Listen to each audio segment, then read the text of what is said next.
ಅರೆ ಕಡಿಮೆ ಹಾಕು ಆದ್ರೆ ಅಸ್ಲಿ ಹಾಕು. MDH ಕಾಶ್ಮೀರಿ ಕೆಂಪು ಮೆಣಸಿನ ಪೌಡರ್. ಚಿನ್ನಯ್ಯ 10 ದಿನಗಳ SIT ಕಸ್ಟಡಿ ನಾಳೆ ದಿನ ಅಂತ್ಯ ಆಗುತ್ತೆ. ನಾಳೆ ಕೋರ್ಟ್ಗೆ ಚಿನ್ನಯ್ಯನನ್ನ ಹಾಜರುಪಡಿಸೋರಿದ್ದಾರೆ SIT ಅಧಿಕಾರಿಗಳು. ಒಟ್ಟು 10 ದಿನಗಳವರೆಗೆ ಕಸ್ಟಡಿಗೆ ನೀಡಿ ಈ ಹಿಂದೆ ಕೋರ್ಟ್ ಆದೇಶವನ್ನ ಕೊಟ್ಟಿತ್ತು. ಆ ಪ್ರಕಾರವಾಗಿ ನಾವು ಗಮನಿಸ್ತಾ ಇದ್ದೀವಿ. ಡೇ 1 ನಿಂದಲೂ ಕೂಡ ಸ್ಥಳ ಮಹಜರು ನಡೀತಾ ಇದೆ, ಚಿನ್ನಯ್ಯನ ವಿಚಾರಣೆ ನಡೀತಾ ಇದೆ. ಹಾಗೆ ಆತ ಹೇಳಿದಂತ ಕೆಲ ವ್ಯಕ್ತಿಗಳ ವಿಚಾರಣೆಗಳು ಇವೆಲ್ಲವೂ ಕೂಡ ನಡೀತಾ ಇರುವಂತ ಮಧ್ಯೆ ನಾಳೆ ದಿನ ಈ 10 ದಿನಗಳ ಅವಧಿ ಕೋರ್ಟ್ ಏನ್ ಕೊಟ್ಟಿತ್ತು ಅದು ಅಂತ್ಯ ಆಗ್ತಾ ಇದೆ. ಸೊ ಅನಿವಾರ್ಯವಾಗಿ SIT ಅಧಿಕಾರಿಗಳು ಮತ್ತೆ ಚಿನ್ನಯ್ಯನನ್ನ ಕೋರ್ಟ್ಗೆ ಹಾಜರುಪಡಿಸಬೇಕು. ಅನಂತರದಲ್ಲಿ ಪ್ರೊಸೀಜರ್ಗಳಿರುತ್ತೆ. ಮುಂದೆ ವಿಚಾರಣೆಯನ್ನು ನಡೆಸಬೇಕಾದಂತ ಸಂದರ್ಭ SIT ಅದಕ್ಕೆ ಬೇಕಿರುವಂತ ಸಿದ್ಧತೆಗಳನ್ನ ಮಾಡಿಕೊಳ್ಳುತ್ತೆ. ಮತ್ತೇನಾದ್ರೂ ಕಸ್ಟಡಿಗೆ ಕೇಳುವಂತ ಅವಶ್ಯಕತೆಗಳಿದ್ರೆ, ಬೇಕು ಅನ್ನೋದಿದ್ರೆ ಕೋರ್ಟ್ನ ಗಮನಕ್ಕೆ ತರುತ್ತೆ, ಅನಿವಾರ್ಯತೆಯನ್ನ ತಿಳಿಸಿ ಹೇಳುತ್ತೆ. ವಿಚಾರಣೆ ಎಲ್ಲಿವರೆಗೂ ಬಂದಿದೆ, ಇನ್ ಮುಂದೆ ಹೇಗೆ ಸಾಗಬೇಕು, ಏನ್ ಬಾಕಿ ಇದೆ, ಇವೆಲ್ಲವನ್ನ ಕೋರ್ಟ್ ಗಮನಕ್ಕೆ ತಂದ ಮೇಲೆ ಕೋರ್ಟ್ನ ವಿವೇಚನೆಗೆ ಬಿಟ್ಟಿದ್ದು ಮತ್ತೆಷ್ಟು ದಿನ ಚಿನ್ನಯ್ಯನನ್ನ SIT ವಶಕ್ಕೆ ಕೊಡ್ತಾರೆ ಅಂತ. ಇದಾಗಲೇ SIT ಕಸ್ಟಡಿಯಲ್ಲೇ ಇದ್ದಾರೆ ಚಿನ್ನಯ್ಯ. 10 ದಿನದಲ್ಲೂ ಕೂಡ ವಿಚಾರಣೆ ನಡೀತಾ ಇದೆ. ಹಾಗೆ 3 ಸ್ಥಳಗಳಲ್ಲಿ ಸ್ಥಳ ಮಹಜರು ಕೂಡ ಆಗಿದೆ. ಸೊ ಈ ನಡುವೆ ನಾಳೆ ದಿನ ಹಾಜರುಪಡಿಸಲಿದ್ದಾರೆ ಕೋರ್ಟ್ಗೆ ಚಿನ್ನಯ್ಯನನ್ನ. ಬುರುಡೆ ಚಿನ್ನಯ್ಯನನ್ನ ಮತ್ತೆ ವಶಕ್ಕೆ ಪಡೆಯೋದಕ್ಕೆ SIT ಸಿದ್ಧತೆ ಮಾಡಿಕೊಳ್ತಾ ಇದೆ.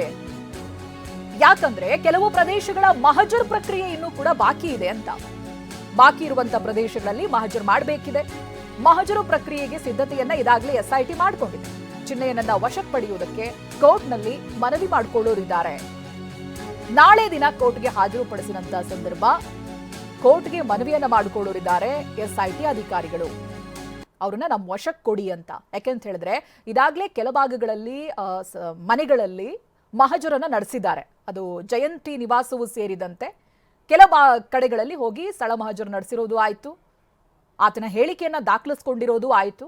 ಆದರೆ ಕೆಲ ಪ್ರದೇಶಗಳ ಮಹಜರ್ ಪ್ರಕ್ರಿಯೆ ಇನ್ನೂ ಕೂಡ ಬಾಕಿ ಇದೆ. ಆತ ತಾನು ಅಸ್ಥಿಪಂಜರವನ್ನ ತಗೊಂಡು ಇಲ್ಲಿಗೆ ಹೋಗಿದ್ದೆ ಬಂದಿದ್ದೆ ಅಂತ ಏನೇನು ಹೇಳ್ತಾರಲ್ಲ, ಆ ಸ್ಥಳಗಳಿಗೆ ಹೋಗಿ ಮಹಜರ್ ಮಾಡುವಂಥದ್ದು ಇನ್ನೂ ಕೂಡ ಬಾಕಿ ಇರೋದ್ರಿಂದ ಮತ್ತೆ ಆತನನ್ನ ವಶಕ್ಕೆ ಕೇಳುವಂತ ಸಾಧ್ಯತೆಗಳು ಹೆಚ್ಚಿದೆ. ಈಗಾಗಲೇ 10 ದಿನ ಆಗಿದೆ. 10 ದಿನಗಳಲ್ಲಿ 9ನೇ ದಿನ.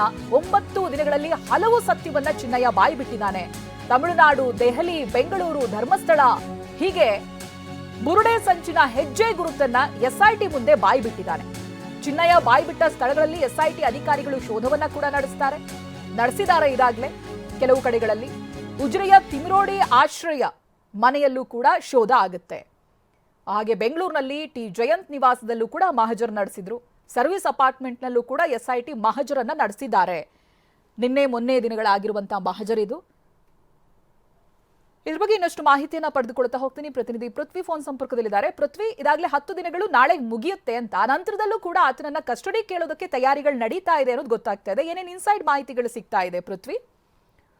ಚೈತ್ರ, ನಾಳೆ ಕೂಡ ಅಂದ್ರೆ ನಾಳೆ ಆತನ 10 ದಿನಗಳ ಪೊಲೀಸ್ ಕಸ್ಟಡಿ ಅಂತ್ಯ ಆಗುತ್ತೆ. ಅದಕ್ಕೋಸ್ಕರ ಈಗ ಬೆಂಗಳೂರಿನಿಂದ ಬೆಳ್ತಂಗಡಿ ಕಡೆಗೆ ಚಿನ್ನಯ್ಯನನ್ನ ಕರ್ಕೊಂಡು SIT ಅಧಿಕಾರಿಗಳು ಬರ್ತಾ ಇರುವಂತದ್ದು. ಯಾಕಂದ್ರೆ ಅವರಿಗೆ 10 ದಿನ ಏನು ಪೊಲೀಸ್ ಕಸ್ಟಡಿಯನ್ನ ಕೊಟ್ಟಿದ್ರು, ಆ ಒಂದು 10 ದಿನದ ಒಳಗಡೆ ಕೆಲವೊಂದು ತನಿಖೆಯನ್ನ ಮತ್ತೆ ಮಾಜರನ್ನ ಎಲ್ಲ ಮಾಡ್ಬೇಕಾಗಿರುತ್ತೆ. ಸೊ ಅದೇನಾದ್ರೂ ಬಾಕಿ ಉಳಿದ್ರೆ ಮತ್ತೆ ಕೋರ್ಟ್ಗೆ ಹೊಸ ಅಪ್ಲಿಕೇಶನ್ ಹಾಕ್ಬೇಕಾಗುತ್ತೆ, ಮತ್ತೆ ಪೊಲೀಸ್ ಕಸ್ಟಡಿಗೆ ಕೇಳ್ತಾರೆ. ಸೊ ನಾಳೆ ಎಷ್ಟು ದಿನ ಕೇಳ್ತಾರೆ ಮತ್ತೆ ಎಷ್ಟು ದಿನ ಕೊಡ್ತಾರೆ ಅನ್ನೋದು ಈಗ SIT ಅಧಿಕಾರಿಗಳು ಒಂದು 10 ದಿನ ಕೇಳಿದ್ರೆ ಮತ್ತೆ 10 ದಿನನೇ ಕೊಡಬಹುದು, ಇಲ್ಲ ಅದಕ್ಕಿಂತ ಕಡಿಮೆ ಎಷ್ಟಾದ್ರೂ ಕೋರ್ಟ್ ಕೊಡುವಂತ ಸಾಧ್ಯತೆಗಳಿದೆ. ಸೊ ಇಲ್ಲಿ ಕೋರ್ಟ್ಗೆ ಕನ್ವಿನ್ಸ್ ಮಾಡ್ಬೇಕಾಗುತ್ತೆ. ಅಂದ್ರೆ ಈಗ ಏನೇನ್ ತನಿಖೆ ಬಾಕಿ ಉಳಿದಿದೆ, ಎಲ್ಲೆಲ್ಲಿಗೆ ಕರ್ಕೊಂಡು ಹೋಗ್ಬೇಕು, ಸೊ ಎಲ್ಲ ಅದಕ್ಕೆಲ್ಲ ಎಷ್ಟು ಟೈಮ್ ಹಿಡಿಯುತ್ತೆ, ಸೊ ಅದನ್ನೆಲ್ಲ ಕೋರ್ಟಿಗೆ ಮನವರಿಕೆ ಮಾಡ್ಬೇಕಾಗುತ್ತೆ, ಅಪ್ಲಿಕೇಶನ್ ಅನ್ನ ಕೊಡಬೇಕಾಗುತ್ತೆ. ಆ ಸಂದರ್ಭದಲ್ಲಿ ಕೋರ್ಟ್ ಅದನ್ನ ಪೊಲೀಸ್ ಕಸ್ಟಡಿಗೂ ಕೊಡ್ಬೋದು, ಇಲ್ಲ ಜುಡಿಷಿಯಲ್ ಕಸ್ಟಡಿಗೂ ಕೂಡ ಕೊಡ್ಬೋದು. ಇಲ್ಲಿ ಹೆಚ್ಚಿನ ಅಂಶ ಪೊಲೀಸ್ ಕಸ್ಟಡಿಗೆ ಕೊಡುವಂತ ಸಾಧ್ಯತೆಗಳಿದೆ ನಾಳೆ. ಯಾಕೆ ಅಂತ ಹೇಳಿದ್ರೆ ಇನ್ನೂ ಕೂಡ ತನಿಖೆ ಮುಗ್ದಿಲ್ಲ, ವಿಚಾರಣೆಗಳು ಮಾಜರ್ಗಳ ಬಾಕಿ ಇರುವಂತದ್ದು. ಯಾಕೆ ಅಂತ ಹೇಳಿದ್ರೆ ಈ ಒಂದು ಬುರುಡೆಯನ್ನ ತೆಗೆದುಕೊಂಡು ಎಲ್ಲ ಕಡೆ ಹೋಗಿದ್ರು. ಅಂದ್ರೆ ತಮಿಳುನಾಡಲ್ಲಿ ಆತ ಹೋಗಿದ್ದ ಅಂತ ಮಾಹಿತಿ ಇರುವಂತದ್ದು. ಮತ್ತೆ ದೆಹಲಿಗೆ ಈಗಾಗಲೇ ಬುರುಡೆಯನ್ನ ಇವರೆಲ್ಲರೂ ಕೂಡ ತಗೊಂಡು ಹೋಗಿದ್ರು. ಸೊ ಅದರಿಂದ ದೆಹಲಿಯಲ್ಲಿ ಎಲ್ಲೆಲ್ಲಿ ಹೋಗಿದ್ರು ಅಲ್ಲೂ ಕೂಡ ಸ್ಪಾಟ್ ಮಾಜರ್ ಮಾಡುವಂತಹ ಅವಶ್ಯಕತೆ ಇರುತ್ತೆ. ಸೊ ಅದರಿಂದ ಈಗ ನಾಳೆ ಮತ್ತೆ ಅವ್ರನ್ನ ಪೊಲೀಸ್ ಕಸ್ಟಡಿಗೆ SIT ಅಧಿಕಾರಿಗಳು ಕೇಳಲಿದ್ದಾರೆ. ಸೊ ಕೋರ್ಟ್ ಕೊಟ್ಟಂತ ಸಂದರ್ಭದಲ್ಲಿ ಎಷ್ಟು ಟೈಮ್ ಕೊಡುತ್ತೆ ಅದನ್ನ ನೋಡ್ಕೊಂಡು ಕೆಲವೊಂದು ಸ್ಪಾಟ್ ಮಾಜರ್ಗಳು ಎಲ್ಲ ಮಾಡಕ್ ಇರುವಂತದ್ದು. ಅಂದ್ರೆ ಧರ್ಮಸ್ಥಳ, ಬೆಳ್ತಂಗಡಿ ಸುತ್ತಮುತ್ತ ಕೂಡ ಸ್ಪಾಟ್ ಮಾಜರ್ ಬಾಕಿ ಇದೆ. ಅದೇ ರೀತಿ ಡೆಲ್ಲಿಗೂ ಹೋಗ್ಬೇಕು, ಬೆಂಗಳೂರಿನ ಮತ್ತೆ ಬೆಂಗಳೂರಿನಲ್ಲಿ 2 ಪ್ಲೇಸ್ಗಳು ಆಲ್ಮೋಸ್ಟ್ ಕಂಪ್ಲೀಟ್ ಆಗಿದೆ. ಸೊ ಈಗ ಈ ಬಾಕಿ ಇರುವಂತದ್ದು ಏನಾದ್ರೂ ಹೋಗ್ರೆ ಮಂಡ್ಯ ಮತ್ತೆ ತಮಿಳುನಾಡು ಇಷ್ಟು ಕಡೆ ಬಾಕಿ ಇರೋದ್ರಿಂದ ಇನ್ನೂ ಒಂದು 10 ದಿನಗಳ ಕಾಲ ಹೇಳುವಂತಹ ಸಾಧ್ಯತೆಗಳಿದೆ. ಕೋರ್ಟ್ ಎಷ್ಟು ದಿನ ಕೊಡುತ್ತೆ ಅನ್ನೋದು ಈಗ ನಾಳೆ ಗೊತ್ತಾಗುತ್ತೆ. ಈಗ ಬೆಳ್ತಂಗಡಿ ಕಡೆ ಚಿನ್ನಯ್ಯ ಆಗಮಿಸ್ತಾ ಇರುವಂತದ್ದು, ಚಿನ್ನಯ್ಯನ ಕರ್ಕೊಂಡು SIT ಅಧಿಕಾರಿಗಳು ಬರ್ತಾ ಇದ್ದಾರೆ. ಬಂದು ಇವತ್ತು ರಾತ್ರಿ ಆಸ್ ಯೂಶುವಲ್ SIT ಕಚೇರಿಯಲ್ಲೇ ಆತನನ್ನ ಉಳಿಸ್ಕೊಳ್ತಾರೆ. ಮತ್ತೆ ಬೆಳಗ್ಗೆ ಒಂದು 10 ರಿಂದ 11 ಗಂಟೆ ಸುಮಾರಿಗೆ ಕೋರ್ಟ್ಗೆ ಪ್ರೊಡ್ಯೂಸ್ ಮಾಡ್ತಾರೆ. ಅದಕ್ಕಿಂತ ಮೊದಲು ಒಂದು ಮೆಡಿಕಲ್ ಟೆಸ್ಟ್ ಅನ್ನ ಮಾಡ್ತಾರೆ. ಮೆಡಿಕಲ್ ಟೆಸ್ಟ್ ಅನ್ನ ಮಾಡಿ ಕೋರ್ಟಿಗೆ ಪ್ರೊಡ್ಯೂಸ್ ಅನ್ನ ಮಾಡ್ತಾರೆ. ಕೋರ್ಟಿಗೆ ಪ್ರೊಡ್ಯೂಸ್ ಮಾಡಿದ ನಂತರ ಅಲ್ಲಿ ಎಷ್ಟು ದಿನ ಕಸ್ಟಡಿಗೆ ಕೊಡ್ತಾರೆ ಅನ್ನೋದು ಗೊತ್ತಾಗಲಿದೆ ಚೈತ್ರ. ಓಕೆ, ಥ್ಯಾಂಕ್ ಯು ಪೃಥ್ವಿ ಮಾಹಿತಿಗಾಗಿ. MDH ನ ಕಿಚನ್ ಅಲ್ಲಿದ್ರೆ ನಾವು ಎಲ್ಲವನ್ನು ಮಾಡಬಹುದು. ಬೆಂಗನ್ ಕಾ ಬರ್ತಾ, ಆಲೂ ಗೋಬಿ, ಭಿಂಡಿ ಮಸಾಲಾ, ಇನ್ನೂ ಬಹಳಷ್ಟು.